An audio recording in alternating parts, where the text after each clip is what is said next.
Oh, let's take a breath together. Life is for living. Just say yes. Life is for living. And you know, when I was thinking about that, life is for living, what kept coming up also was life is worth living.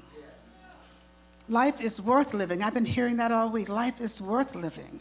And I think sometimes we get caught up in challenges and different things that are going on, and we forget that part of it, that life is for living and life is worth living.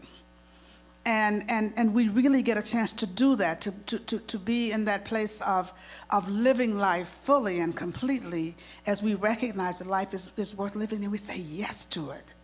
And we just say yes to it, and we just say yes to it, and we just keep saying yes to it. And so this month, our theme is rekindling the flame. And you know, the flame is life itself. The flame is life itself. And so when we rekindle that by our yes, we rekindle that flame that's always right where we are, that's always right within us with our yes, and we just continue to open up and say yes to it. We rekindle it over and over and over again. And we rekindle it over and over and over again. And before we know it, we are ablaze with the presence of God, with the presence of life. We are ablaze with living life fully and completely. We are ablaze with all the qualities of God. I love that word, ablaze. We are ablaze with it. We are ablaze with it. And that's something that we really want to get into as we go through this year, as we go through this time, as we go through this recognition, this awareness that life is for living. And really looking at how are we doing that? How are we walking in that? Are we walking in that? Are we walking in that? And so today I'm going to be talking about harnessing the power of vitality. Harnessing the power of vitality. Ernest Holmes describes vitality, defines vitality as that upon which life depends. That upon which life depends. Vitality is the life force. It is that upon which life depends. And so when we can harness its power, wow, then we are harnessing the power of the life force. We are harnessing the power of the life force, just like the solar energy harnesses the power of the sun. We can harness the power of the life force. Ernest Holmes tells us that there's a power for good in the universe, and we can use it. And that's what we do. There's a power for good in the universe, and we can use it, and we use it by harnessing that power, by using that power, not controlling. Sometimes harness means to control. One of the definitions of harness is control. We aren't talking about controlling. We're talking about utilizing. We're talking about using it. We're talking about making use of it. And that's what we do when we really step into that place of recognizing that life is for living, recognizing that we have the opportunity to live it to the fullest, recognizing that there's only one life and one power and one presence, and recognizing that it's here for us to express it, it's here for us to use it, it's here for us to experience it in our very livingness. And so I'm inviting you today to let go of all the stuff that we hold on to, let go of all the stuff that we would allow to hold us back, let go of all the stuff that we allow to limit us, and just do full out living. Just do full out living. This is 2020. 20 years of this century have passed already. That's scary, isn't it? 20 years of this century have passed already. Yes. Yes, 20 years. And 31 days of this 2020 have passed already. Well, actually 32 days, because now we're on the 2nd of February. I'm getting pretty good with these dates, aren't I?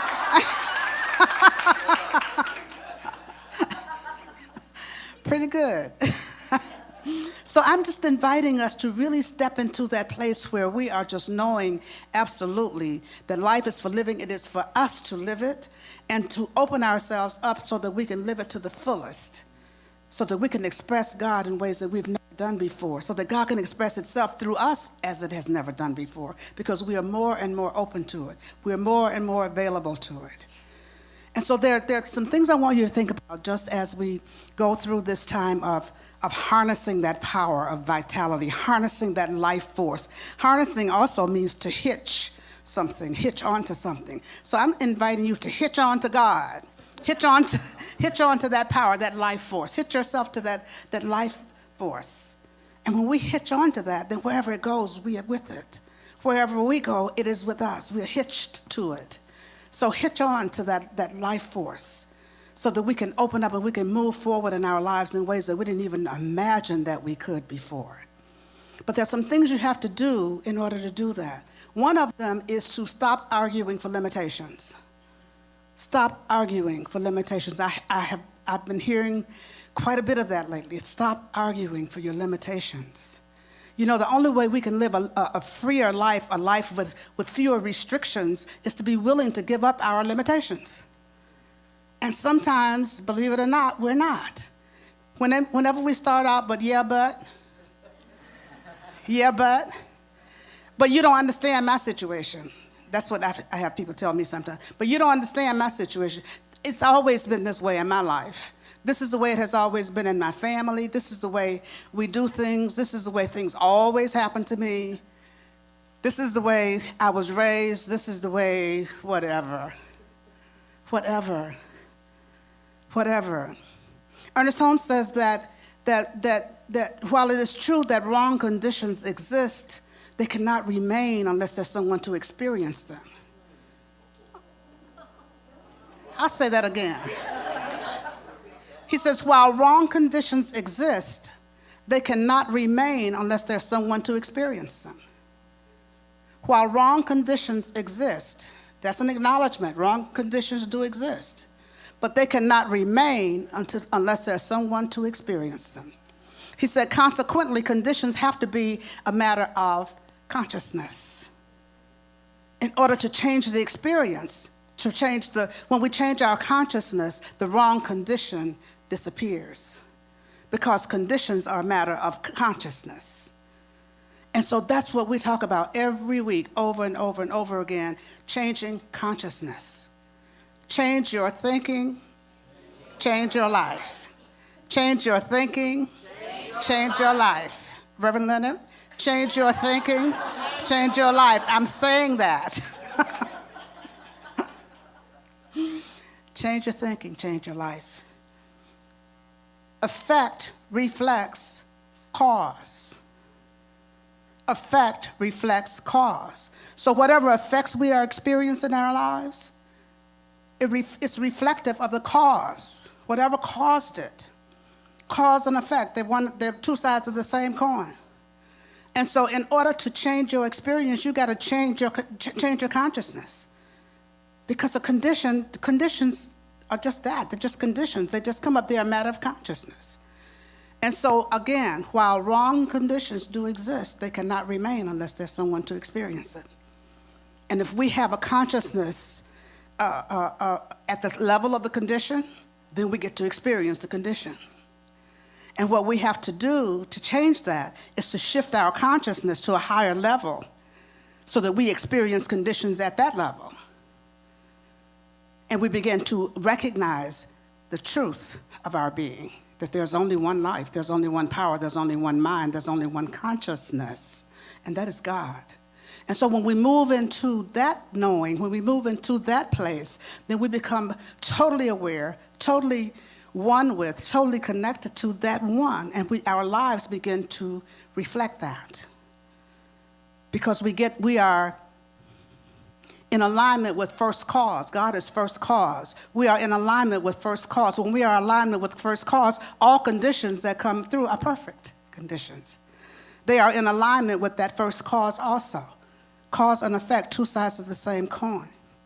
And that's what we have to keep in mind in our living, even in the teeny-weeny things. The teeny tiny things that we think don't really matter. Everything matters. Everything matters. The universe does not have a sense of humor. Sometimes it seems that it does, but it doesn't have a sense of humor when we start saying things that we don't really mean. When we start saying things about ourselves, saying things about situations in our lives, saying things about how things never change, saying things about this is where I am, this is how I am, this is the way I've always been. Whatever we're saying, the word you speak becomes the house you live in. The word you speak becomes the house you live in. That's what Hafiz says. The word we speak becomes the house we live in. So if you don't want to live in it, if you don't want to experience it, then don't speak it.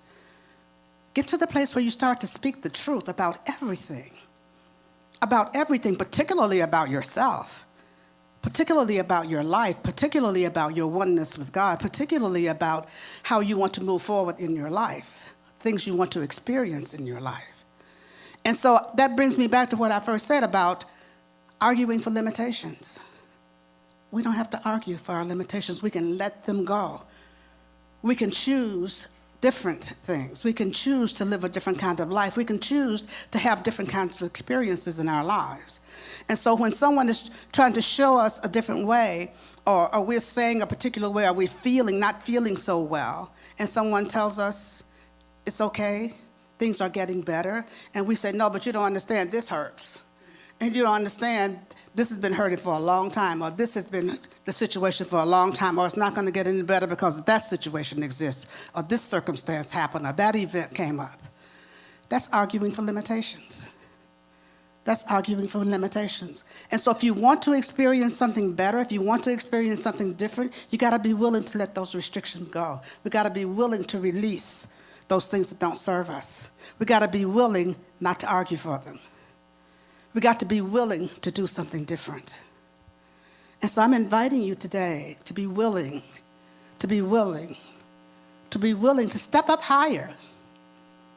To step up higher, and the only way we can step up higher is by going deeper in our work, by going deeper in our connecting with spirit, by going deeper in our practice so that we are more and more aware of the only thing that is, of the only life that is, of the only power that is. And we are more and more aware of how we can open and be available to that power to live in and through and as our very lives. Let's take a breath. So giving up our arguments for limitations, being willing to do something different, and recognizing that while harnessing the power of vitality can help us to persist in things that we are going through, it can also help us in starting over. It can also help us in starting over. It doesn't matter how many times you've tried to do something and it didn't work. It doesn't matter whether you've lost everything. It doesn't matter whether things have never worked before. We can start over. We can start from where we are right now. We can start from where we are right now. And I'm sorry, you just came to my mind. My daughter came to my mind when I mentioned starting over back in 2008 when the recession happened. She was working for a company, and the year from January 1st of 2009 to September of 2009, she worked 3 days for this company. And as a result of the recession and all the things that happened, she lost everything.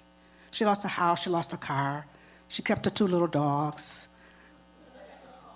And I went to Ohio and picked her up, and all of us drove back across country together. And you know, we spent a lot of time talking, we spent a lot of time praying, because that's what we do. We're both practitioners, so we spend a lot of time praying for each other. But you know, it was a tough time. It was a tough experience. It was a tough adjustment for her to have to come back home and live with Mom. It was a tough adjustment. But you know, we put one foot in front of the other, and we walked that walk together. We lived in a 2-story house, and every morning we would sit on the stairs, and that would be our prayer time. We spent a lot of time praying together. Every day we were praying, every day. We were knowing that God was in the midst, and I'm telling you, it was a difficult time. And the little dogs would sit right there at our feet. Yogi and Sweet Pea would sit at our feet. And we would pray every day, knowing that God was in the midst, knowing that God was walking us through that, not knowing why it was happening. That wasn't important, because knowing why it was happening didn't change it. It just meant that was what we were walking through at the time. So going back to the truth that we knew, and after months of working at Macy's, she took a job at Macy's and went to work every day And it was difficult work, and it was hard to come from the work that she had been doing to doing this job. But you know what? It was a job, and it gave her a paycheck. And we continued to pray, and we continued to pray. And we took the 4T prosperity class. And I taught that class, and we took that together, and things just started to turn around. And then as a result of that 4T class, she started her own business and decided, you know what? I'm going to start my own business. I'm going to do what I know how to do myself. And you know what? God guided her and directed her to do that into a successful business and other things that she does. But the point I'm making for all this is that we can all start over. We can all start over from wherever we are. And no matter how many times we may have to start over, we just start over. Start from where you are. You don't have to call it starting over. Just go from where you are to the next place. That's the only way you get to the next place anyway, is start where you are. That's the only way to get there. And you know what? It takes a lot of prayer. It takes a lot of focus. It takes a lot of practicing of the principles. And thank God we have these principles. Thank God we have these principles. Thank God we have these practices. We're not just talking about stuff. I say that all the time. This is David likes that namby-pamby word that I use. This is not a namby-pamby teaching. This is not namby-pamby. This is not airy-fairy. This is not Pollyannish. This is truth principles, that God is all there is. This is truth, that God is in the midst of everything. This is truth, that if we put our focus and our reliance on God, that everything shifts. That everything shifts. It may not shift in the time that we want it to. It may not shift in the time that we think it should, but it shifts in the time that it's supposed to. It shifts in God's time and in God's way. And we don't always know what that is. And it doesn't matter whether we know. If we can just keep our faith and keep our trust on that one power and that one life and that one mind that is our very life, that is seeking the opening to live its life in and through and as each one of us, because it's God's life that we're living. It's God's life. This is God's life that we're living. And we can open up and just allow God to live it through us the way that God wants to live it through us. And we do that to the degree that we are willing to let go of our limitations and to practice the presence of God. That brings me to the second thing I want you to remember. Learning how to golden key a situation. I've mentioned this to you before, but it's worth mentioning again. Golden keying a situation. The Golden Key is a little book that was written by Emmett Fox, who was a Unity minister many, many years ago. And it's a 6-page little booklet. A little yellow book, you're right. It's a little yellow book. God forbid they change the color. But it's a little yellow book. And the whole rule, if you will, the guideline for the Golden Key is take your mind off the problem or the challenge, whatever it may be, and put your mind on God instead. Take your mind off the problem or the challenge, whatever that may be, whatever it may be, and think about God instead. That's called the Golden Key. The Golden Key to life, according to Emmett Fox, is to take your mind off the problem, whatever it may be, and put your mind on God instead. That's a powerful, powerful practice. No matter what the problem is, it could be a health problem, it could be a relationship issue, it could be a financial issue, it could be, name it, whatever. But whatever it is, if there's anxiety or if there's fear or if there's doubt or if there's worry, if there's whatever it is, take your mind off that immediately, put your mind on God. And you do that by, maybe you can do an affirmation, something that you know about God. God is all there is. No matter where you are, you may just say to yourself, God is all there is. Bringing your focus back.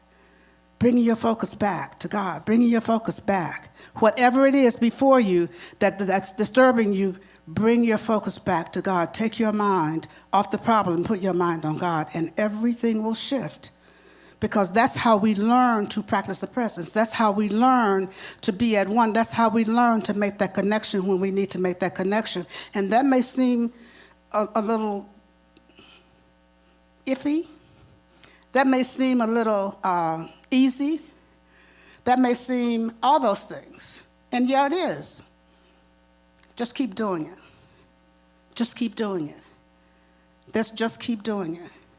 That's one of the practices that we went through in 2009 when Rev.Sherry moved to California. We were constantly we called it golden keying the situation. We were constantly golden keying it.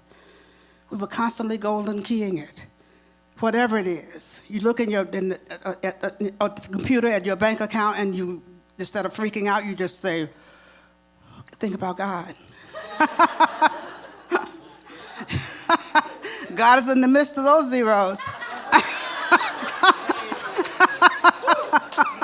Yes, God is in the midst of those zeros. Yeah, God is in the midst of whatever is going on. Take your mind off the problem, put your mind on God. Take your mind off the problem, put your mind on God. That is golden keying a situation. That is how we shift things. That is how we practice the presence of God. That is how we change your thinking, change your life. Because if you are focusing on the problem, if you start to think about God, then you are changing your thinking. And if you are changing your thinking in that way, you are changing your life. And so I'm inviting you to do that, to learn to golden key a situation, learn to be willing to let it go, and be willing to let God be in the midst of it, whatever it may be, whatever it may be. So these are the things that I want to really encourage you to do this week, starting this week, not just this week coming up, but starting this week. Letting go of your limitations, being willing not to argue for them, being willing to let them go, being willing to be free of limitations, being willing to recognize that, as someone said, that we all have a series of great opportunities that are brilliantly disguised as challenges. We all have a series of great opportunities that are brilliantly disguised as challenges. We all have great opportunity, a series of great opportunities that are brilliantly disguised as challenges. And so when one pops up in your life as a challenge, you know that's a disguise. You know that's not real. You know that's not real. Take a breath, put your attention on God. Say something that you know about God. Say something that you believe about God. Say an affirmation, God is right here. Whatever it is, put your attention on. And if you can't think of anything else, just say God. That's all you got to do, just say God. That may be all you'll be able to get out at that time. But it's important for us to do that. And if you choose to call it anything else other than God, that's fine. It doesn't matter to God. The thing that we are doing is recognizing that God is the constant. God is the constant. And all those little conditions and all those little challenges and all those little things that come up, those are the variables. God is the constant. If we can keep coming back to God, keep coming back to the universe, keep coming back to divine intelligence, keep coming back to the one, keep coming back to nothing. Spirit, whatever you choose to call it, doesn't matter. Coming back to that essence, that very essence that is our very life. That's what we want to do. Keep coming back to that and harnessing the power of that, knowing that this power is available, that there is this power in the universe, and we can use it. We can use it. And that's what I'm encouraging us to do. Rekindle that flame, that life force. Harness the power of that life force of vitality. As we walk through this time, we need it. We need it. Just as the reading says, when one separates himself from the divine fire, it becomes an isolated spark. And an isolated spark is dangerous. It can burn the whole place down. We don't want to do that. We don't want to be isolated sparks. We want to be a part of and one with that divine fire. Be a part of and one with that divine fire. And be ablaze with it. Be ablaze with it. Be ablaze with it. Let's turn within in this moment. Just taking a breath and just allowing that power and that presence and that one that is the one, the only one, to have full sway right here, right now, in this moment. Just knowing that that one, that power, that presence is my very life. Just knowing that that one, that power, that presence is the life of each of us here this day. That one, that power, that presence, I choose to call God, but whatever we call it, or we don't have to call it anything, it's still the source of our being. It is still that onlyness that motivates, that inspires, that guides, that directs, that breathes each one of us. It's still that onlyness that lives and moves and has its being in each one of us. It is still that onlyness in which we live and move and have our being. That from which we can never be disconnected or separated in any way. And so by this word that's being spoken here this day, I know that our sense of separation, any sense that we may have of separation, is healed right here and right now. The only thing that ever needs to be healed. And so I simply say thank you, God, for the healing that's taking place for each one of us as we release and let go of those things that don't serve us. As we release and let go of those things that are old and outdated and old ways of being in the world. And we open our hearts and we open our minds and we open our entire being to that one power and that one presence and that one life and that one mind. And that one being, that one. We open ourselves until we are ablaze with it. And we walk forward in this life with ease and with grace, knowing that God goes before us every step of the way, guiding and directing us every step of the way, guarding and protecting us every step of the way. Knowing that we are each and all divine ideas in the mind of God, and we are just expressing as those ideas, freely and completely. And so I pause momentarily so that you may speak the names of anyone you'd like held in prayer. You may speak their names silently or loud, and you may speak them now.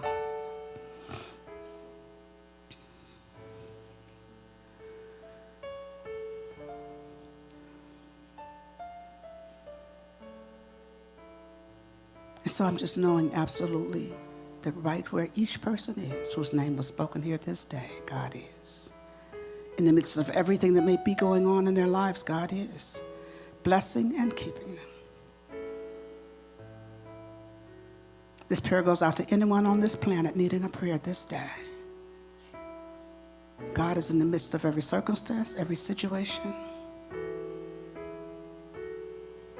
Healing. That healing presence of God is at work always. Thank you, Father, Mother God. Thank you, infinite presence. Thank you, Divine Mother. I just allow it to be now. And so it is.